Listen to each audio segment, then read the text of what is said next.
By the summer of 1900, on the left bank of the Seine in Paris, the Exposition Universelle had transformed the city into a catalogue of the century's achievements. Near the Champ de Mars, a temporary building labelled the Palais des Forêts, the Forestry Palace, rose behind an ordered fringe of trees. In a surviving photograph from that year, cuirassiers of the Garde Républicaine pose in front of the façade. The caption is bland, an unidentified exterior view. The trees are not mentioned at all. Inside the forestry exhibits, panels describe timber yields, resin production, and soil improvement. Official reports explained how planned forests had turned dunes into farmland, drain marshes, and fed railways and mines. At the same time, across Western Europe, maps already showed something else. Roads bordered for miles by evenly spaced trees, coastal dunes pinned in place by geometric belt of pine, and agricultural plains sliced into rectangles by windbreaks. In France's Landes region, an almost continuous artificial forest, planted in stages from late 18th century experiments to an 1857 law mandating large-scale afforestation, now covered former heath and marsh. The official language called them plantations, avenues, shelter belts, yet in aerial photographs and cadastral plans they read like something else. Lines and grids, repeating modules of living wood laid out with almost mathematical regularity. Later, microclimate research would show that such belts alter wind, moisture, and temperature around them, subtle environmental programming long before computers existed. Tonight, dust from the fairgrounds hangs in the warm air. Light from the exhibition flickers on polished trunks outside the forestry palace. History remembers progress, but forgets what it replaced. The camera lingers on a single row of trees receding into the dark, each trunk equidistant, each crown touching to form a tunnel. The photograph ends at the edge of the frame, just before the avenue's vanishing point, like a sentence stopped one word too soon. By the 19th of June in 1857, in the Landes of Gascony in southwest France, a new law obliged communes and landowners to drain their moors and plant maritime pines. On early 19th century coastal maps, the Landes appeared as unstable land, a strip of dunes creeping inland under the Atlantic wind. In the late 1700s and early 1800s, engineers had experimented with artificial dunes and pine plantings to stop this advance. By the mid-19th century, those experiments became policy. Pine belts were imposed over thousands of hectares. Official reports described a sanitary transformation. Malaria retreated. Pastures and roads appeared where bog once stood, and the landscape became a uniform green. In photographs and engravings from the 1860s onward, the new forest is almost abstract. Endless straight trunks, planted close, the undergrowth reduced to a carpet of needles. Sound is muted, just the steady hiss of wind through uniform crowns, a low and constant frequency. The archival story is coherent. Dunes, experiments, law, plantations. The unease lies in timing. Experimental plantings began decades before 1857. Some early maps already showed dense, regular tree belts before the mandatory legislation, marked only as lines on paper. From above, those belts look less like simple woods and more like modules in a grid. Encyclopedia entries and official reports from the period describe dunes advancing year by year, burying cultivated lands and even houses, capturing the urgency that justified such large-scale planting. Walking through the Landes today, the sound is metallic, wind whistling along trunks, branches creaking almost in sync. The regularity of their spacing imposes a rhythm on motion and on sound. Whether the pattern emerged from experiment or from older knowledge, the geometry is undeniable. The official record explains the why. It never quite explains the how. Between 1879 and 1886, Lisbon remade its central axis as Avenida da Liberdade, a 90-metre-wide boulevard modelled partly on the Champs-Élysées in Paris. Late 19th century Europe turned trees into instruments of urban planning. In city after city, broad boulevards were drawn like rulers across older street fabrics. Earlier in the century, places like Lucca had already created tree-lined promenades on top of old ramparts. By the 1880s, these became standard elements of the modern city. A photograph of Avenida da Liberdade from the 1880s shows double rows of young trees marching down each side of the avenue, trunks already casting patterned shade on stone pavements. Municipal records present trees as tools of hygiene and prestige. They temper summer heat, absorb dust, and give the capital an image of modernity. Alignment, species choice, and maintenance were carefully specified. Yet a temporal dissonance lingers. The boulevard is new, but the concept of the tree-lined axis is already mature. Similar promenades ringed other European cities decades earlier. In some engravings, trees are depicted as fully grown, while the broader urban plan remains incomplete. Mature shade over unfinished stone. Walking the avenue on a hot day, a gust of air moves down the corridor, then returns as a softened echo between facades and foliage, a channel of wind and sound carved through the city. Travel writers of the period describe such boulevards as walks of trees, emphasizing their role in structuring public life as much as traffic. Within certain interpretive frameworks, these boulevards can be read as urban circuits, linear green elements laid onto stone grids with deliberate spacing, calibrating shade, sound, and airflow. Official documents never speak this language, but the pattern is visible from above. The question is whether someone once did. By the 1880s, across Central Europe and in parts of France, scientific forestry had reshaped many woodlands into measured compartments and even age stands. In the Landes, the artificial pine forest was widely cited as the largest in Western Europe. Forests that once followed uneven topography and mixed species composition began to appear as grids. Forestry schools promoted timber yields calculated decades ahead, with rotations, volume tables, and rectangular plots. In the Landes, drainage canals and straight forest roads divided pine plantations into repeating blocks. From the ground, this reads as visual monotony. From an aerial perspective, as a vast programmable surface. Forestry texts present this as rationalization, more timber, more resin, fewer uncertainties. Diagrams of compartments and rides match what photographs show. The tension lies in metaphor. Forests were described as factories and stocks, not as complex ecosystems. Walking one of these roads in winter, the sound is metallic, wind whistling along trunks, branches creaking almost in sync.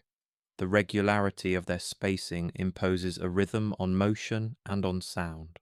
The forest behaves less like a wild space and more like a slow-moving mechanism. Late 19th century forest management plans show rectangular compartments and straight rides. Treatises from the period speak of rational management and sustained yield, revealing the mindset that turned forests into diagrams. Some modern commentators argue that when forests are abstracted into lines and blocks, they become easier to repurpose, not just economically, but energetically. Large-scale monocultures like the Landes resemble an enormous slow device, a living surface that captures wind, light, and water along predetermined paths. On paper, these avenues and forests are tools of hygiene and productivity. In photographs, they look like something else, a quiet mesh of lines imposed on land. If history is written by administrators, who wrote the pattern of the trees? In the early 19th century, north of Crimea in the Russian Empire, German immigrant farmers established colonies and planted shelter belts across the steppe. An account from 1833 already describes tree rows protecting fields from wind. On maps of these colonies, fields appear as rectangles bounded not only by property lines, but by thin green bands, trees. Their spacing was careful, the belts oriented roughly perpendicular to prevailing winds.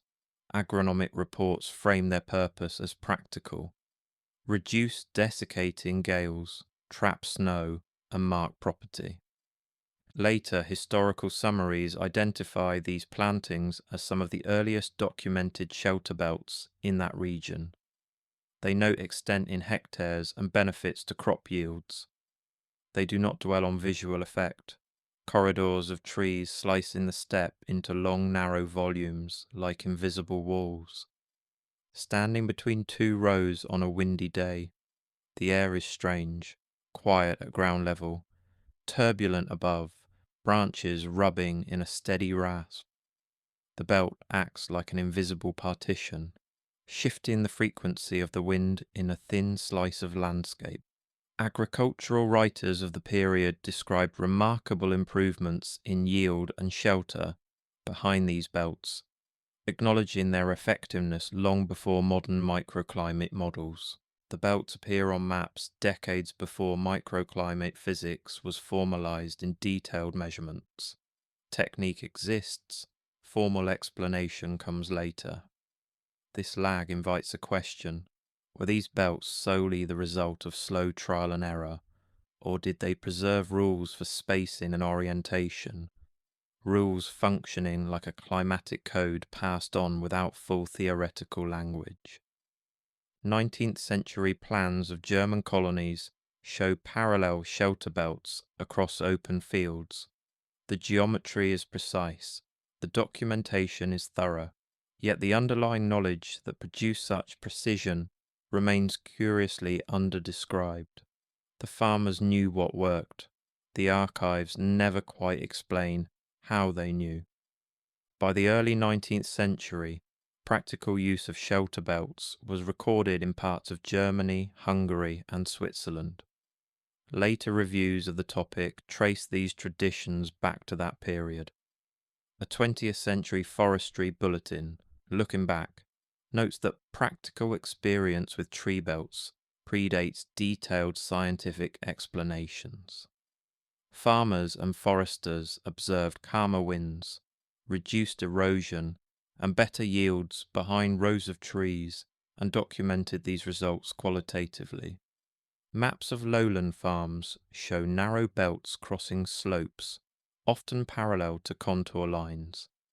From the road, they may look like ordinary hedgerows. Only when the map is laid out do these lines reveal a logic of spacing. Belts at regular intervals, combining timber trees with shrubs.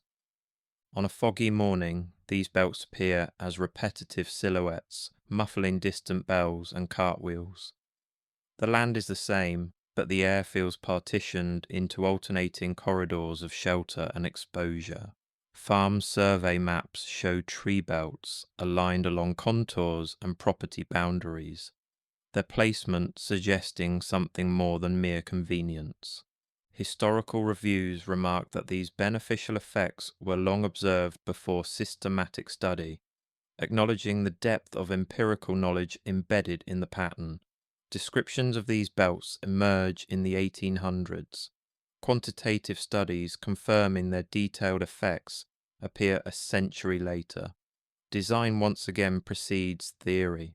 In a speculative reading, what official history calls empirical practice might be the residue of an older, more systematic understanding of how to shape airflows, an understanding that survived in patterns when it had already vanished from formal texts. The farmers maintained their rows. The scientists measured them decades later. The gap between practice and explanation never quite closes. The belts remain, standing in fog, muffling sound, shaping air, whether anyone remembers why or not.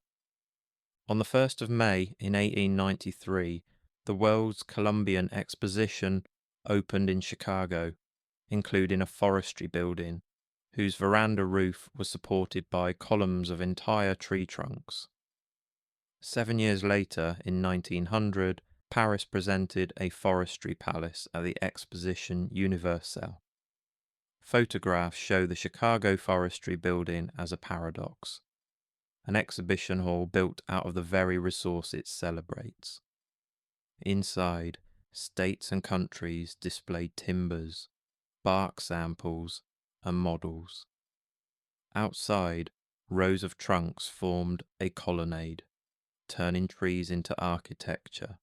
The official intent was educational and promotional, demonstrating timber wealth and the promise of forest science. Each state contributed specimens of its finest wood. The colonnade itself was assembled from logs shipped across the country, creating an architectural statement from raw material. Reports from the fair emphasize visitors' fascination with gigantic logs and exotic woods, signaling a culture just beginning to see forests as global systems. In Paris in 1900, the Forestry Palace appeared amid a broader celebration of industry and art. One surviving photograph shows mounted guards near its entrance. Once again, the camera captures trees framing the scene, but catalogue entries pay more attention to national displays than to the ordered lines of trunks outside. In both cities, forests were compressed into alignments, rows of trunks, ordered exhibits, specimens arrayed like code along walls. The crowd noise becomes background to the creak of wooden floors and the distant rustle of leaves beyond the facades. The exhibits present forestry as a new science, yet many of the practices and alignments they promote, avenues, belts, grids, had already been shaping landscapes for generations. To a viewer attuned to pattern, these fairs resemble late echoes of a deeper idea, trees arranged not only for display, but for function. Officially, they were monuments to progress. Unofficially, they feel like the last public rehearsal of a pattern whose meaning was already being forgotten. By the late 19th century, in regions such as the canton of Bern or parts of Bohemia, detailed maps show roadside avenues as parallel lines flanking roads, often without a special symbol in the legend. Historic illustrations from Switzerland depict roads as narrow tracks between double rows of trees. Similar imagery appears in French and Czech sources, long alleys structuring country roads and linking towns. Modern surveys of tree avenues suggest that such features reached a high point in the late 19th century, when millions of roadside trees line national networks. Yet in many cartographic legends, there is no specific category for tree avenue. The lines are drawn, their presence assumed, but rarely described beyond thin strokes of ink. In the field on a cold morning, walking one of these roads, the crunch of gravel is overlaid by the soft roar of wind filtered through a tunnel of crowns. Late 19th century road maps show tree-lined roads with minimal legend explanation. Contemporary conservation documents now emphasize that such avenues were once defining elements of certain landscapes, an importance not fully captured in older maps. The physical pattern is strong, the textual record is weak, the lines are fully drawn, yet their purpose remains underdescribed. To some, this underlabeling feels like an erasure, not of the trees themselves, but of their role. If avenues belong to a larger system of linear forests, then maps that omit that category record the geometry while forgetting the intent. Across dunes, cities, steppe, and valleys, the same forms recur: lines of trees, belts, grids. Official explanations differ: sand control, shade, property, beauty. but the geometry does not. When patterns arrive before their theories, what exactly is being remembered? The maps remain silent. The avenues continue into distance, row after row, waiting for someone to ask the right question.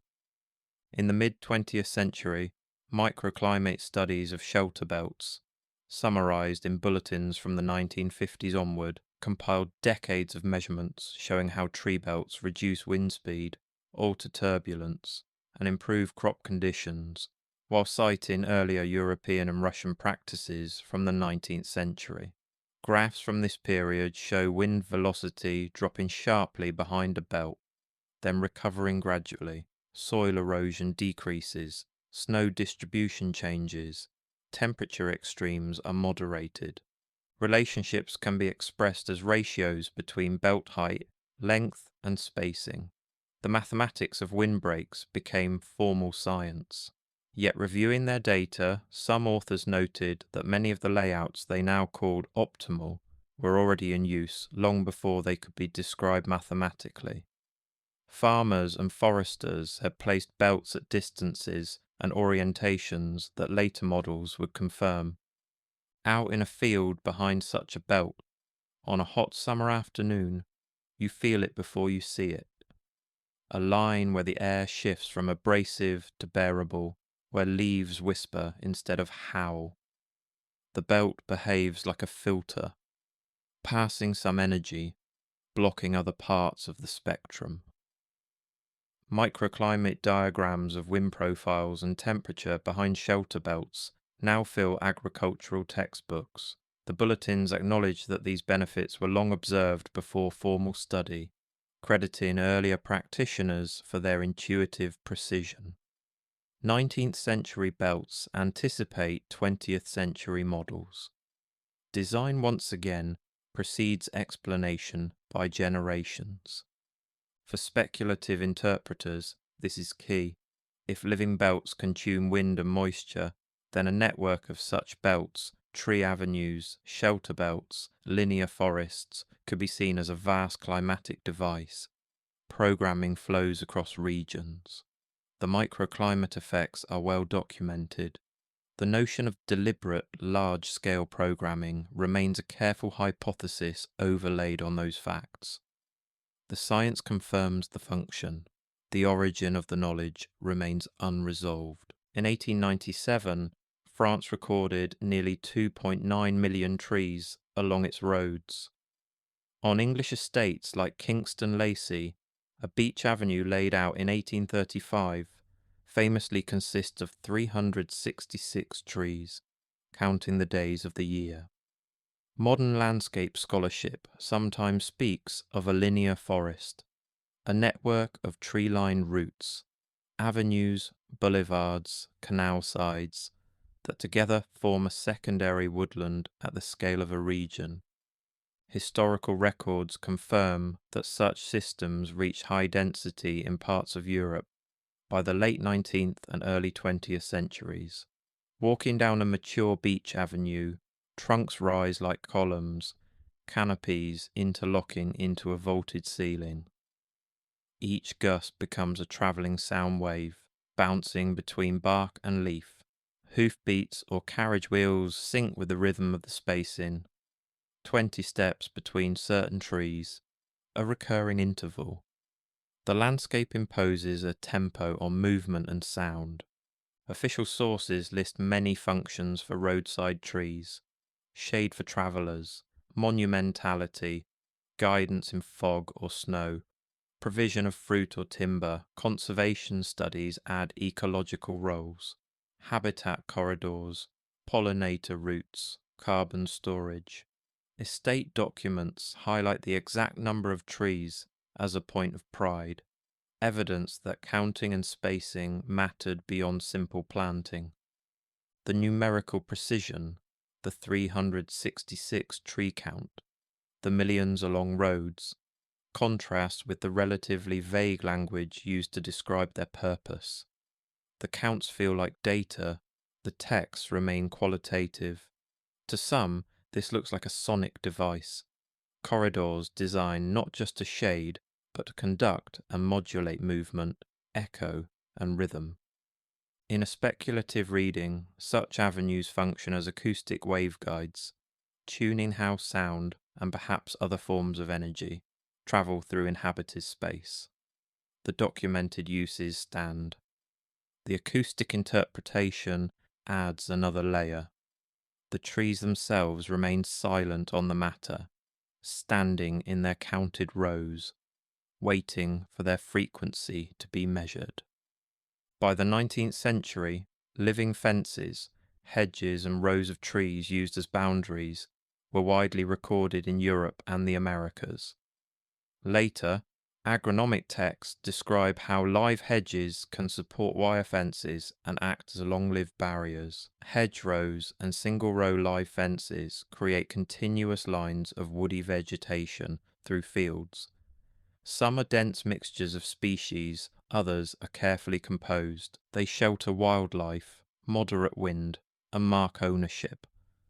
Modern ecology shows that even narrow live fences support biodiversity and act as corridors for species movement. On a damp autumn morning, such a hedge is a dense weave of twigs, leaves, and thorn, wet, dark, smelling of earth.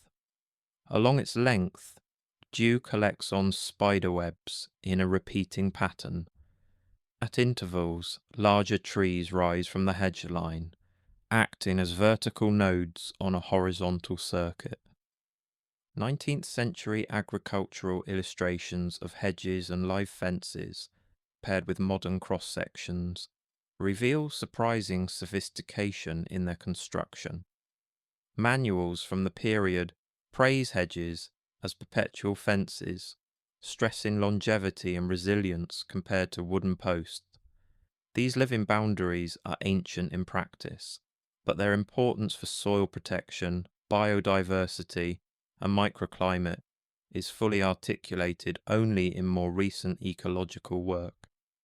For interpreters inclined toward alternative readings, tree avenues, shelter belts, and live fences together form nested circuits, vertical and horizontal elements of a programme forest that shapes water, air, and life at multiple scales. The science of windbreaks and hedgerow ecology confirms many of the functional effects.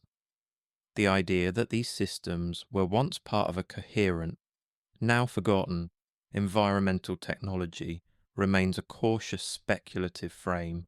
When living lines can change wind, water, temperature, sound, and species movement, the boundary between landscape and mechanism blurs. Whether or not they were designed as such, these forests behave like slow-breathing machines. In 1897, France counted nearly 2,935,000 roadside trees. Over the 20th century, many were removed as roads were widened for motor vehicles. In the 2000s, avenues like those on Melbourne's St Kilda Road faced partial felling for transport projects. Transportation reports from the late 20th century document avenue losses. Trees removed for improved sightlines, new lanes, and safety concerns. Conservationists warned of the disappearance of these linear forests. On St Kilda Road in Melbourne, late 19th century elms form a heritage-listed avenue. When tram and road upgrades threatened dozens of trees, local articles describe the proposed removals as a tragedy. Photographs show the difference: a green tunnel before, an exposed corridor after. In many European regions, similar stories played out quietly. Where roads were rerouted, trees were felled and not replanted. The geometry dissolved faster than it was created. Chainsaws replaced the old soundscape of leaves and passing carriages.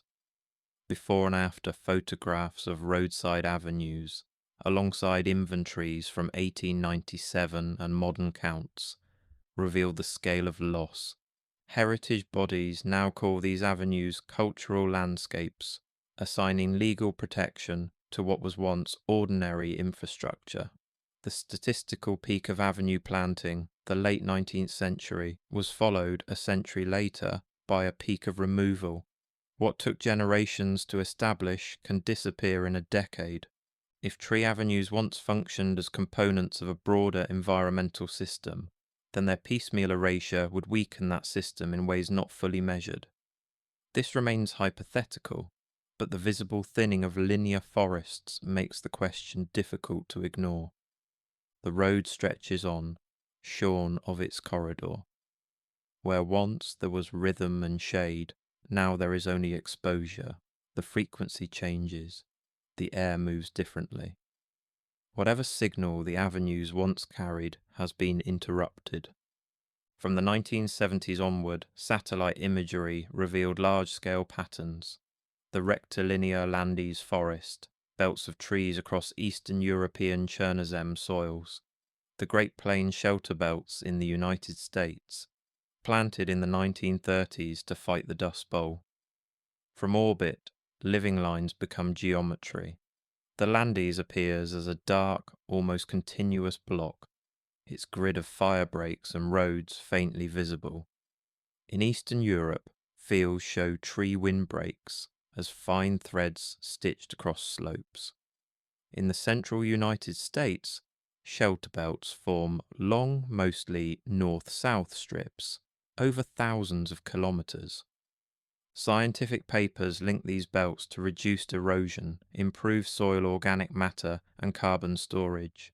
Aerial photographs track their decline where fields are consolidated and tree rows cut to accommodate larger machinery. Viewed in sequence, the images flicker like frames. Belts appear, stabilize, and in some regions vanish again.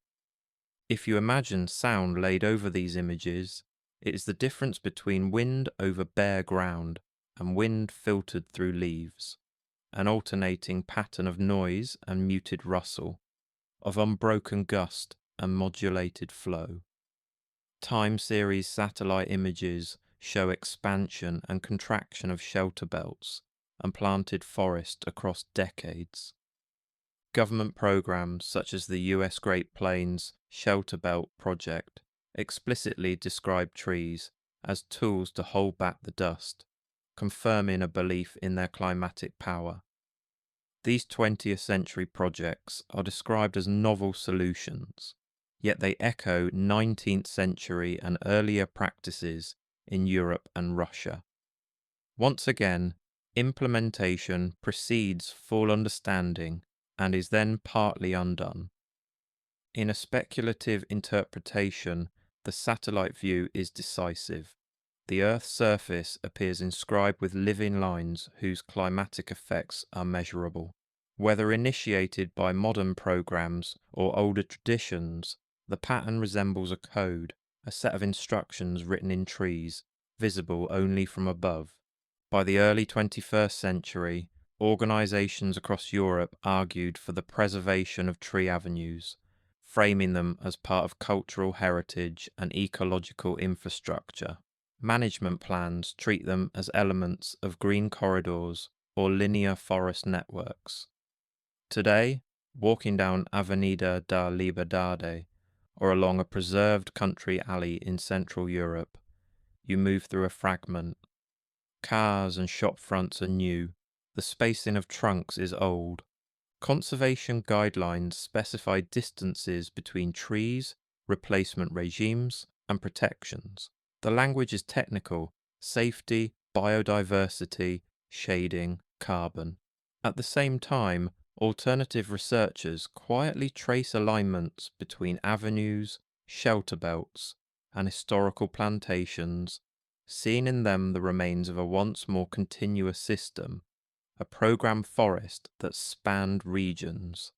They collect aerial images, overlay old maps on new, and note recurring distances and orientations. On a still evening, the sound is minimal. Distant traffic, the faint tick of leaves touching.